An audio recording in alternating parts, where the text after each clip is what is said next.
Hello, WoodWorkGeek, back here again with another video. Another chopping board this time, a slightly different wood species. This is maple and cherry, so it's a slightly lighter brown. And I can tell you this board nearly kicked my backside.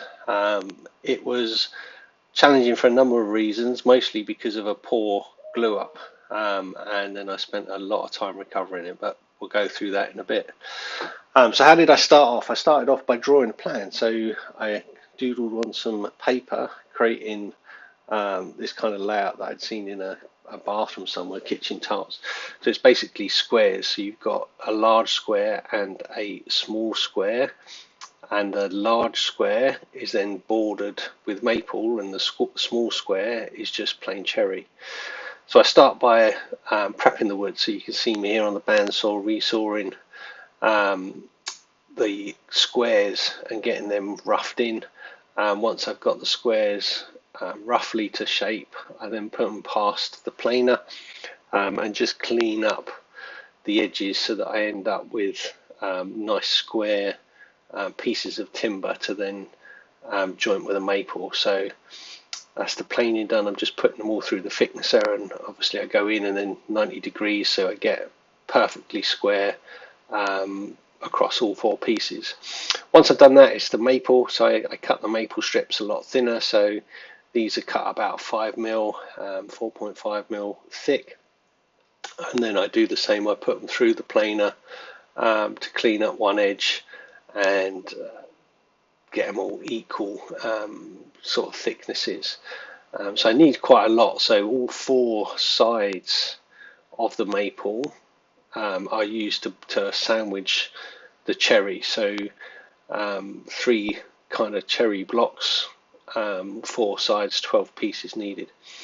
Here you can see me putting through the drum sander just to clear off the final bandsaw marks and get each piece so that it's uniform thickness. So they go through the bandsaw over and over again just to tidy them up and make them as they need to be. When I've done that, I then move on to thinning down some of the strips so that they are easier to glue against the cherry wood. So I take them back to the bandsaw and just smarten up the edges and narrow them down so that when I glue them up, I don't have big chunks of maple hanging out of the glue up. As always, for the glue up, I use Type 1-3. It's a waterproof paint, and I've had very good results with that. So here you can see I'm just showing that the boards need to be cut down, and there they are, cut down. Glue up for this went well, no problems. I do this glue up in 2 stages, so I sandwich each side of the cherry with this glue up. I use a kind of a board to apply constant pressure top and bottom to the glue up. You can see me here just putting those in just so that I get a nice solid glue line across the whole surface area, and this glue up here went perfect. There was no problems with this at all. Once I'd done this glue up, I prepped the edges, got rid of all of the glue, scraped it all off. I then went back and kind of put it through the drum sander just to make sure it was perfectly kind of flat. And from there, we then trimmed down some more maple to then glue the kind of top and bottom layers on. That gave me the kind of big squares for this board. Once I got the big squares done, I then used the big squares to work out the dimensions for the small squares. So the small square is exactly half the width of the large square, and that's what gives you that kind of repeating pattern through the board. So you have to take that measurement after you've glued it up, you've sanded the glue off and re-prepped those boards so that they are kind of perfectly finished, otherwise you'll end up getting problems. It takes a bit of time to do that, and I usually kind of dial in the small squares using the drum sander, because I can get 1/10 of a millimeter accuracy on the drum sander, which I struggle to get that accuracy out of my planer thicknesser. Once I have all of those pieces done, so you can see here doing the cherry bits, the little squares. Once I have all of those bits, then in essence the main components for the board are ready to go. So each of the big squares and the little squares needs to have nice, clean, tight surfaces with no imperfections. So I go through and make sure that that's the case.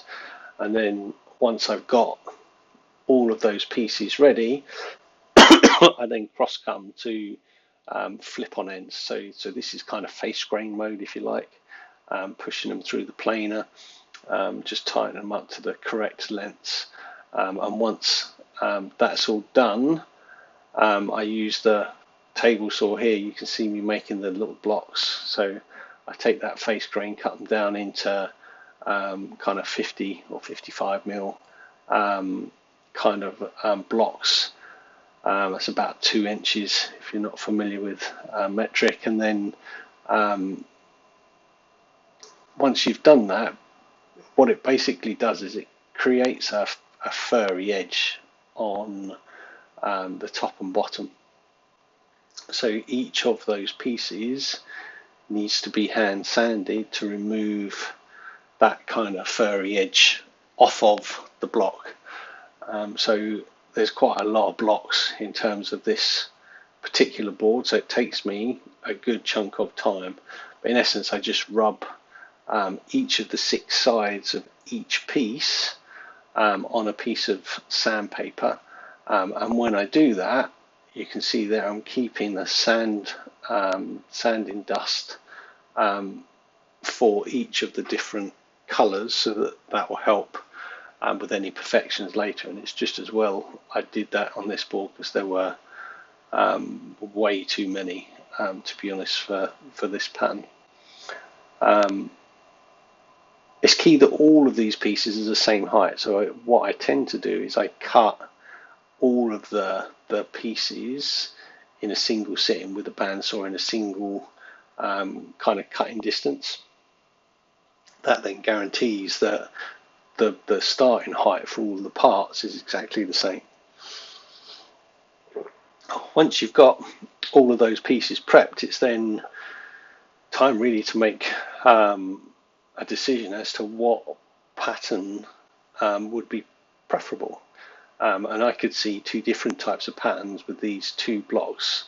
One where you start the edges of the edges of the squares parallel to the edges, and one where you kind of offset it at an angle, and then cut the board out of kind of 30-60 degree angles to make a square. And what you can see me doing here is just putting those patterns out so that I can see visually how that looks and what effect that will have when the board's kind of made. So this is the first pattern where you start parallel to the kind of surface edge of the board, and in a minute you'll see me change it to the other pattern where everything is at a diagonal. I must admit I enjoyed this board in terms of it was a new pattern, a new kind of way of doing kind of a chopping board, but there was a big problem in terms of the glue up.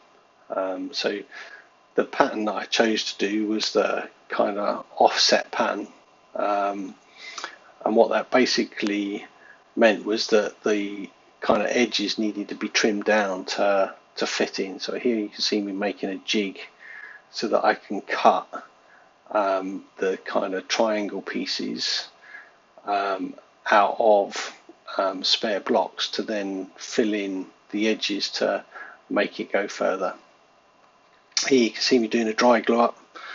just to make sure everything kind of works fine. And it was okay at this stage. I didn't have too many problems. I was fairly comfortable with the board, but when I applied glue, everything started to become a little bit more challenging. And I think that the main problem was that the triangles that I used to start off the board were not all perfect in terms of angle and size. And what that basically meant is that from the back to the front of the board, there was a compounding error that just pushed the pattern out ever so slightly. And what that meant was that there were gaps in some of the kind of squares. In other other parts, the big squares were slightly at a different angle to the square before, so you ended up with kind of gaps that filled with glue, which were then kind of very difficult to recover from. If I ever did this board again, which I probably will, because it was not as I kind of expected it to come out, then what I would do is I would build a kind of, probably using the CNC, build out a angled jig for the two starting sides so that the blocks rest in that, so that it holds the start of the board in a perfect position, so that all the angles are 100% correct and everything's as it should be. And that would then enable us to kind of get what we need in terms of accuracy and stop that compounding error. But as you know, you live and you learn. Not everything goes perfectly. The key isn't making failures, it's understanding why you had a failure and what you can do next time to prevent that failure, whilst you do your best to recover from that failure in this one. Now, this was on the very edge of glue up time, so it was about 35 minutes of kind of rapid finger movements here to get all of the blocks glued up in time. And I used the good old kind of chopping board jig that I've kind of got screwed clamps on two sides so that I can put quite a lot of pressure on it. You can see me there just using the square, so I was kind of hoping the square would kind of make sure that there was no compounding errors on here, but obviously that didn't work. So good lesson for next time. After the board had cleaned up, I then used the CNC to flatten off the surface, and this is where the disaster kind of glue up started to be revealed, and we started to see those gaps in the board.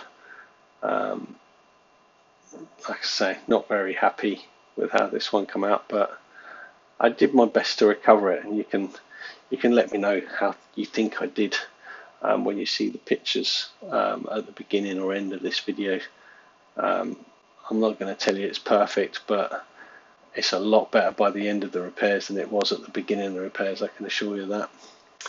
Here I am squaring up the board, so I use my framing square just to make sure that I get a proper right angle, and then I just use the sliding table saw to trim up those edges and get everything neat. And there you can see, look, there's big old chasm gaps. So to recover from these, I basically use kind of strips of cherry in an end grain direction and insert them into the holes, as well as maple in the holes where it's maple on maple kind of contact. I then trim them back with a Stanley or flush cutting knife and then sand flat. All in all, I spent a long time doing this. It was not a 5-minute task by a long shot. It was probably a day's work of peeling shavings and trimming and gluing and sanding and repeating that process to get as many imperfections out of this board as I possibly could. And I think it was, well, you tell me, how do you think it came out? It was never going to be perfect. It will never be a board that I sell publicly, but it was a board that taught me that perfection isn't guaranteed. It needs to be worked at, and you need to understand the clamping forces and directions, particularly if you're using angles like I am in this board. I think in hindsight, if I'd have gone with the flat pattern, it would have been a much better glue up. But if you never stretch, you never learn. I'm coming towards the end now of fixing those imperfections, and they were top and bottom. After I've done that, it's the dreaded sanding. There was a lot of sanding on this board. I start off at 80 grit and I go all the way up to I think it's 320 grit. It takes a good amount of time to do that. It's not a 5-minute job. I also always do water pops, so you'll see me in a minute coat the board and pop that water, and that just raises the grain in the fibres of the wood and enables you to get a much better finish. As you can see here, the cherry and the maple are just popping and kind of coming out. I do some handholds on the CNC, and then I use the CNC to carve in my logo on the bottom of the board, and then it's final sand, and I drill in the holes for the feet this time and get that in before I oil it, so that the holes for the feet get oiled, just to give it a little bit more protection. All in all, this was a fun build. I'm not going to say it was an easy build. It certainly threw up its challenges, but I'm glad that I made this board. It taught me, and I look forward to making future boards better. And I'll probably use the CNC to make kind of templates and forms, so that holds the pattern a lot more accurately than I did in this kind of scenario. The CNC here is pushing a kind of very fine tipped 0.25mm end tapered bull nose bit to carve that logo in, and that's about 1.2mm deep, I think it is. And I'm loving the way that logo just gets embedded into the board. It looks so distinctive. It's taken me a while to get used to the CNC, but it's my work is coming from strength to strength as a consequence of it. After doing the CNC, it's final prep work really. So it's that last little sand, bit of hand sanding on the handles. I put 45 chamfers on the edge, which you can see here. They go top, bottom, all sides.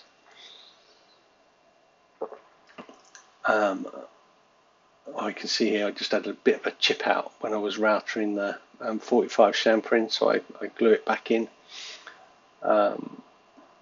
Chisel off the last little bits and pieces, tidy it all up, and the board's in the home straight really at this point.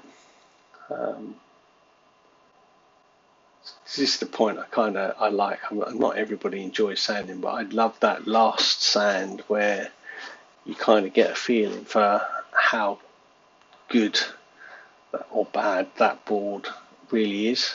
And that pattern is a very distinctive pattern. I'm not sure I've seen any other patterns like that, certainly in person, but I'm not even sure I've seen any makers make them on YouTube. Final trim up of the logo, and then I think I measure up for doing juice grooves next. So I take all the dimensions, I cut the juice grooves into the board using a dome bit, a 12mm dome bit, and just make sure the board is properly square before setting that up, because it's very easy to get that wrong. Here's the CNC just setting up for that, and away it goes. I did actually have the CNC crash into the board when I was doing this, so that bottom left hand corner gets squeezed. I still don't quite understand why the CNC kind of lost its height setting and decided to jump down into the board, but I managed to recover from it. There it is.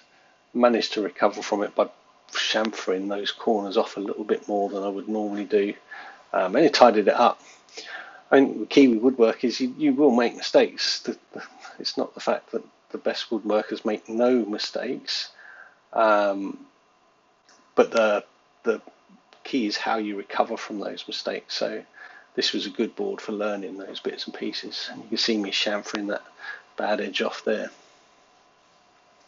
Not much left really for this board now.